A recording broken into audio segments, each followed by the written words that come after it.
So this one's gonna be another business and entrepreneur quiz to see whether I and or you are a real, truly entrepreneur kind of dude or something. And with that being said, hello, welcome back to the next episode of the Self-Development with Tactics podcast. And I'm really fucking pumped to be here again, especially because I'm just doing something else today. Going through another quiz, which might be interesting, which might not be interesting. We're gonna see. It's again an entrepreneur quiz, this time another one. And I do just see now that it only has 9 questions. Maybe afterwards I'm going through something else, maybe I'm just talking about something. I don't know, I really don't, but I guess we should just, my screen is dark, get right into it. I don't know, maybe I just make myself a little bigger. So the first question is, what was the main focus of your teenage years? To be honest, teenage years, and I'm just now getting to, I'm really starting again with actually kind of being like, it doesn't make any fucking sense. Teenage years, what do you consider your teenage years? I know this is the first question. The second question is, why the fucking hell is there no sport? So the 4 answers I could choose are having fun, schoolwork. I was always coming up with ways to make money, which probably would be just the right answer to tick. And I spend all my time computer programming, which would I guess is also the right answer to tick. And schoolwork and having fun is actually, the 2 things that are not actually kinda the right thing to choose from, I guess. But I would say because there's nothing with sports or something, I'm gonna have to take schoolwork. There's actually a little text beneath it. So many successful entrepreneurs fondly recall how they started their business careers by selling things to their classmates. Yet others caught the entrepreneurship bug later in life. Entrepreneurs in the computer world more often say they spent their teen years shut away programming. I would say so. I guess, like Mark Zuckerberg was such a person. I think Jeff Bezos as well. Elon Musk as well, for sure, because of PayPal and whatsoever. So I do think there were just a lot of people. Wait. I do have forgotten one. Bill Gates. Bill Gates, I think, has always and also been just programming all the fucking time. I do remember, because he's quite an interesting person. He really is. And also his story was quite interesting to see, how everything began with him, how everything started, how he came to the place where he is at the moment or today. I think he started just really fucking early to just program on computers, which was interestingly, I think, just pretty rare. First of all, that people in general could program things, because he also just then had to do something for his school. I guess something with where the next lesson's gonna be and something like this. I don't know. Just such kind of software, I guess, and to just also decide. I think it was more something like an internal thing for school, or for the school he was working for, and he was also attending to, so that they actually can somehow decide where the next lesson's gonna be. So I think in terms of the room, and also which people are going to be there and whatsoever. And he just used this kind of chance he got, and he actually always put himself into the same class as all the pretty girls, which is, I guess, pretty nice, just always use the situations, I guess. But the next question is, how much risks do you like to take in life? None whatsoever, as little as possible, quite a lot, but only when necessary, and I get a buzz from taking crazy risks all the time. Do I take risks? I was just thinking about the whole social media thing, and if this is actually a risk, it somehow is a risk. It's a risk to my time somehow, if you consider this a risk. because, who knows if this is gonna be just something that's kind of lead me to being just my living or something. I don't know. I guess nobody knows. But well,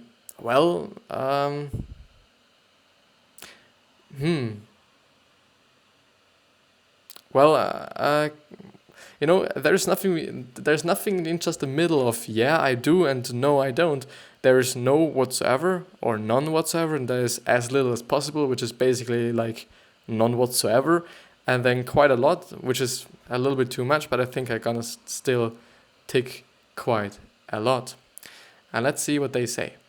So starting up a new business is a risk. So the ability to cope with risk taking is essential if you wish to be a successful entrepreneur. Yet you need to be very measured in your risk taking and not to be too impulsive or irresponsible. And by the way, I haven't read the fucking claim they give us. Actually, it would be nice without the video there.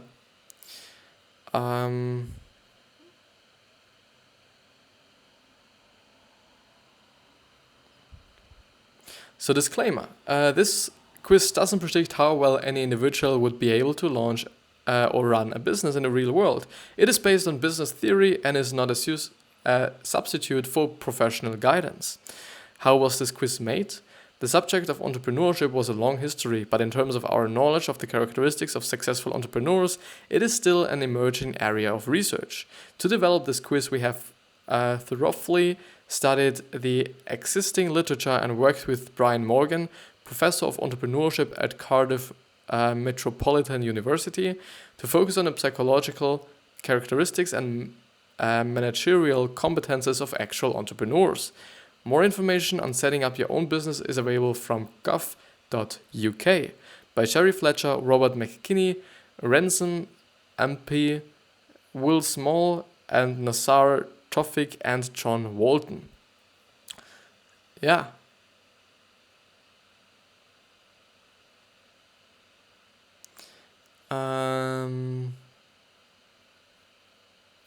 I'm just getting some messages. I'm sorry. Gonna just have to reply to them.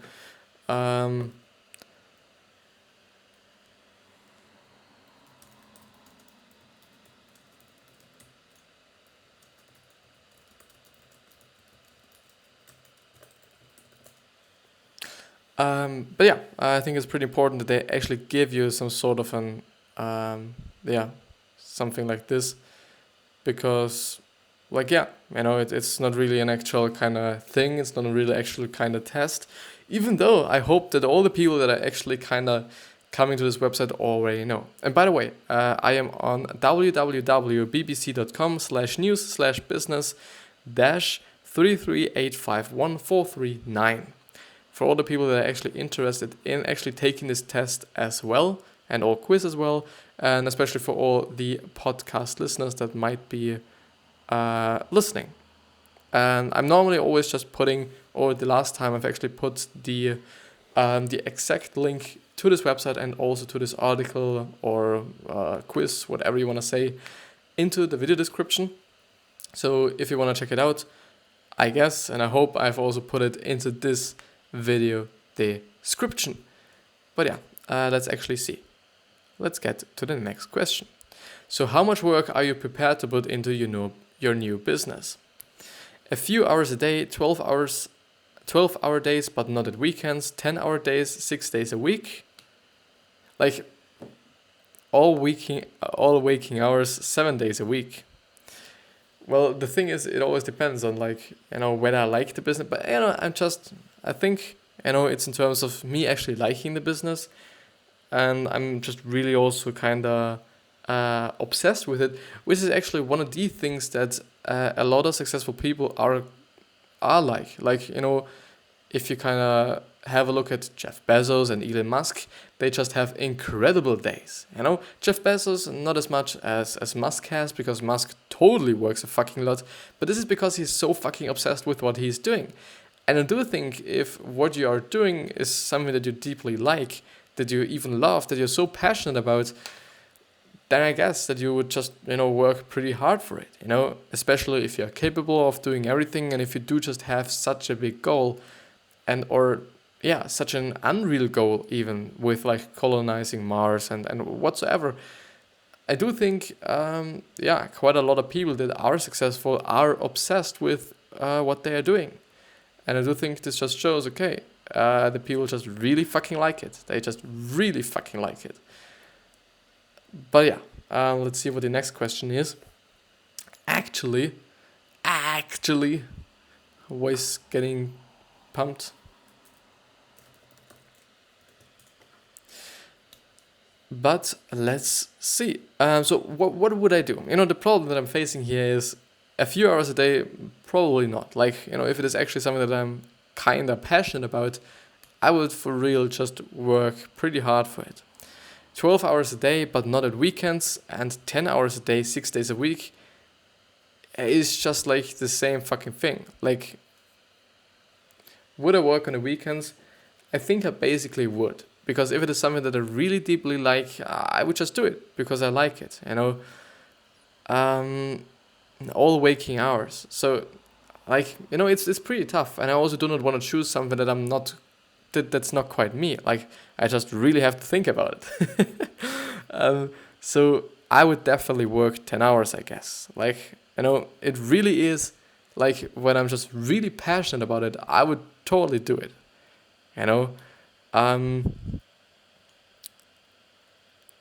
I think I'd go for 10 hours a day, 6 days a week, because all waking hours might not be the truth, because there are totally some other things that I'm really passionate about, like, working out, and just there are also people that are at the moment, like, I can also or only think about it as as would I've be doing it, or as would I be doing it just really right now.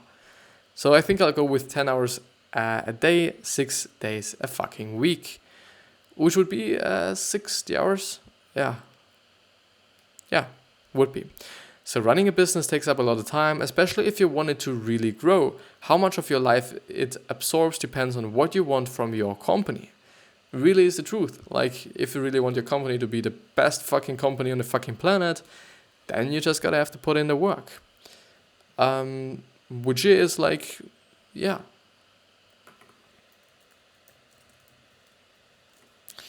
Which just makes sense somehow.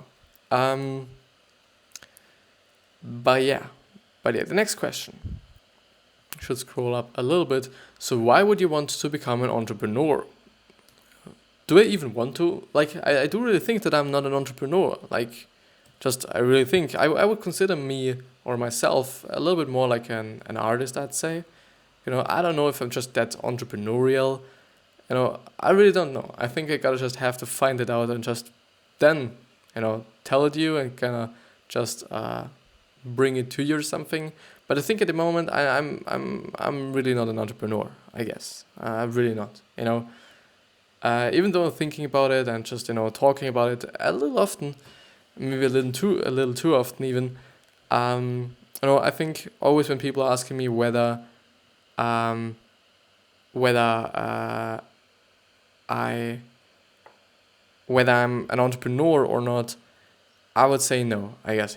Also because of the fact that I'm that I'm in school at the time, so I'm still a student and whatsoever, and I'm just doing my thing. Like, I'm doing social media and whatsoever.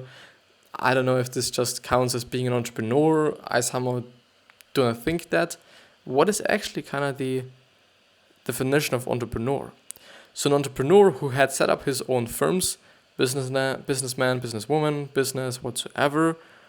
A person who set up a business or businesses taking on financial risks in the hope of profit. This should actually be the kind of definition for being an entrepreneur. Pretty interesting. Pretty fucking interesting.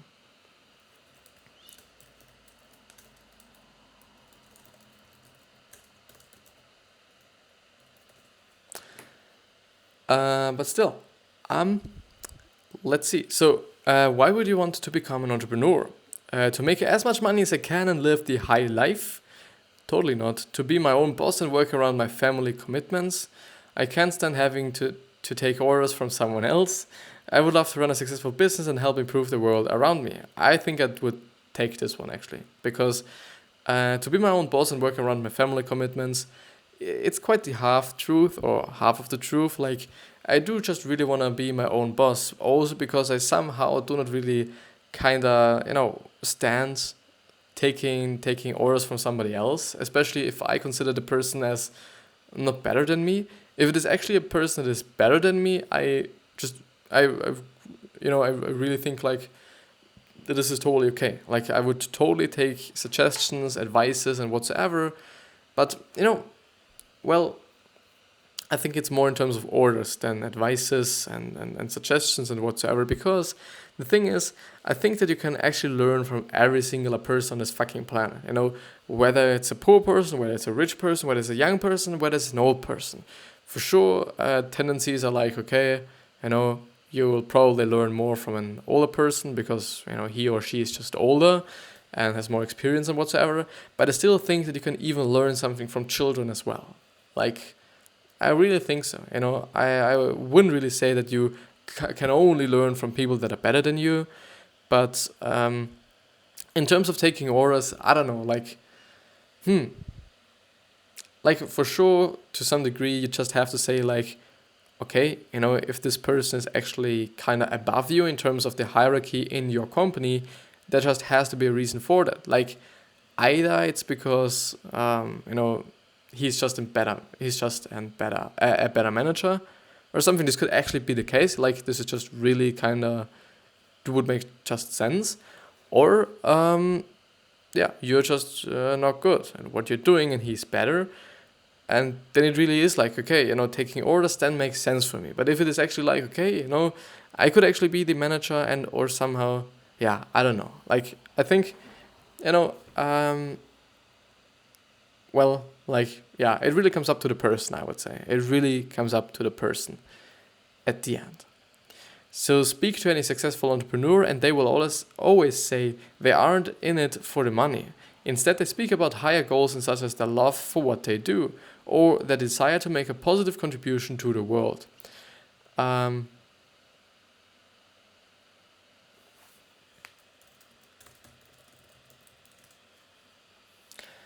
So I think this is actually what, for example, Bezos says. This is what Musk says. This is Gary Vaynerchuk says, for example. And I do think you just have to have, and this is actually also one of the things that a lot of successful people even talk about, and a lot of I think authors also talk about in their books. So in their self-help books, self-improvement books, self-development books, that you actually should have somehow a bigger goal. Like, okay, I want to make the world a better place because I am here. Or I want to just let people feel great around me. And this is why I'm doing this and that and whatsoever. I do think this is actually a really great part of getting successful and also kind of, I think also being happy. Like, if you truly know you've just really been contributing to the world positively, like not negatively, then I do think that you're also going to be happier. Like, if you really truly know that you've done something great, that you've done something that other people can just contribute from, it's just great. At least I kind of think about it like this. But let's see what the next and fifth question actually is. So how good are you at looking after your finances? Hopeless, my finances are a mess. If I have money, I spend it, but I am never in debt. I have no debt and I'm building up my savings, and I'm meticulous in following all income and outgoing funds. I'm truly like a person that is never ever just really spending money on any fucking thing. Unless I need it. Like, if I really need it, I'm going to spend it on something that's just really kind of the best value for my buck. Like, I'm not really going to spend my fucking money on something that's just overwhelmingly expensive without getting me anything. Like, just some watches, just some, I don't know, like, just some unnecessary bullshit. But I'm just seeing. Got a message. Well, I'm definitely the person that's not spending money for any fucking thing, but the things that I'm actually eating. Like, Being good with money is vital for any successful entrepreneur. As you grow your business, you need to keep a close eye on your cash flow. I would still say that, most of the entrepreneurs actually have accountants and whatsoever, that actually then take care of the money, and yeah.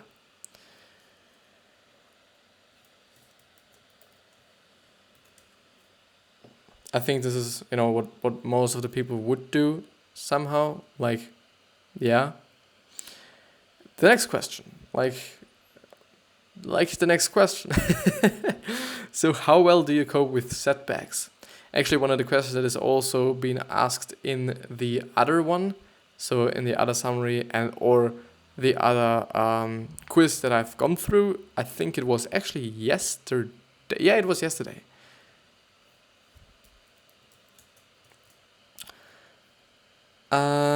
So how well do you cope with setbacks? Badly, I fall apart, I struggle hoping for the best, I don't like them but knuckle down to work through. And there's no such thing as a setback, only a new opportunity. I totally know what the right answer would be. Like, it definitely would be,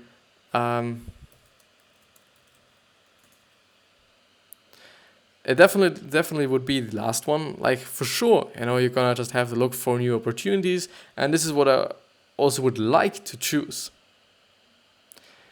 The only problem there is, like, would I really do it? It's totally something different, and it's really like, I think it's even proven that people who are looking into the future and looking for something they are gonna do, they are way more optimistic and kind of different than they are in the now. Like, I don't know if I would actually choose seeing new opportunities. For sure, I'm really always truly, kind of, yeah, putting myself under pressure to actually do it. Like, I do not want to see new opportunities. I do not I do not want to feel just bad when I get set back and whatsoever. But would I even then do it? This is just the question. This really is the question. And would I? Hmm. Well, it really just sounds like, okay, you're gonna be happy if you just fucking fail or something. I won't be happy if I fail, I guess. Like, but if it is happening, like, it's not that bad. So, well, I'm gonna take the last one. You know what? I'm gonna take the last one. All businesses are faced with unforeseen problems from time to time, often severe ones. The mark of a successful businessman or woman is how they deal with and overcome them. How good are you at delegating responsibilities? Is delegating like really what I'm thinking about? It doesn't ever come up. Really bad, no one can do the job as well as me. And pretty good. Very good, I can't do everything on my own. I would say even pretty good, even though I'm really not such a manager person, I'm really not just such a leader person, I would say, which is maybe also one of the reasons why I do think that I'm not, such an entrepreneurial person. I'm not really that dominant somehow. I'm not really that like, okay, I'm gonna just tell everyone who just, what they should do and whatsoever. I can do it, if I'm willing to. If I feel good doing it, I don't know. Like, I'm just really looking forward to trying it more in depth actually. Like really doing it more in depth actually, not in depth. Like, yeah. I think, when I'm doing it, it's something so strange, it's something that I'm so not used to, that it feels somehow wrong even. I don't know, like, it's something really, really kind of interesting. But I would say pretty good anyways, because I would still do it, even though sometimes afterwards I'm just, checking the work if everything is okay and whatsoever. So, but for sure I can't do everything on my own, and still I do like to do things on my own because I know what's going to be like, and I know just if it's gonna be good or not, and whatsoever. Like, but it shouldn't be the case, if you're in a business, if you're in a company, if you're the leader and or founder or whatsoever of a company, you do just really have to delegate responsibilities. You can't really do anything or everything on your fucking own. So if you are a sole trader on your business, has just a few employees, it is fine to hold on to all the decision making. Yet if you wish to grow your company, there will come a time when you have to delegate. The 8th question: how good would you make your product or service? I would buy in low quality items and try to sell them at a profit as good as the competition. It has to be better than competition and have a big profit margin, and it has to be the best possible, and I would spare no expense.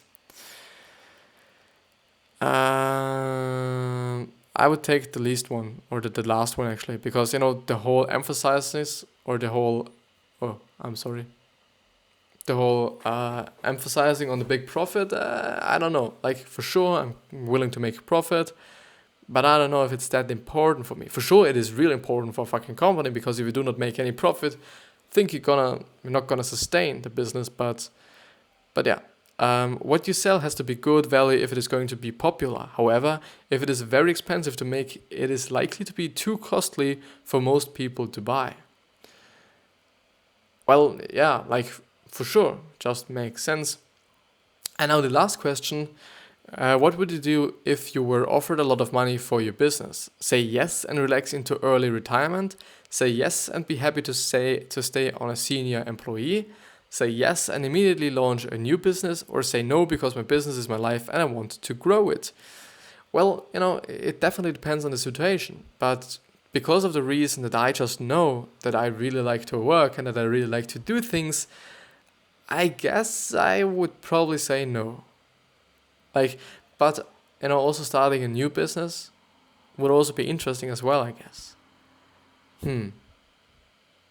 I would say no. I think I'm just really I'm really more into the no thing. So deciding whether to sell up is a question that all successful business owners face. While it might be tempting to take early retirement, that isn't the mindset of a typical entrepreneur. And let's actually see.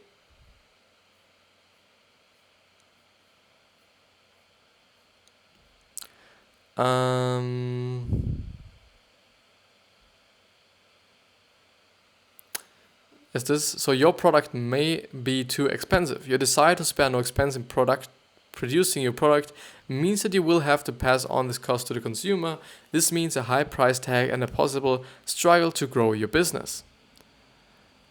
Does this now mean something good, or is this now something bad, or can I learn something from that? For sure, it's not being said that I just willing to buy the most expensive fucking thing, but the whole emphasis on the question in terms of the whole profit wasn't something that I was just so fucking enjoying. For sure, I need the profit, but I want to do good for the consumer, and I also want to do good for the clients. I know it depends on the business somehow. But yeah, I do guess this is actually the end of the episode. Actually, this is the beginning. This is the end. I really hope that you've enjoyed it. I really hope that you've kind of taken anything from it. I really hope. But yeah. I wish you the best health, wealth, happiness, and success, and I hope that you're going to remind yourself on how you going to be remembered. So basically your legacy, and this is only in your hands, only in your fucking hands.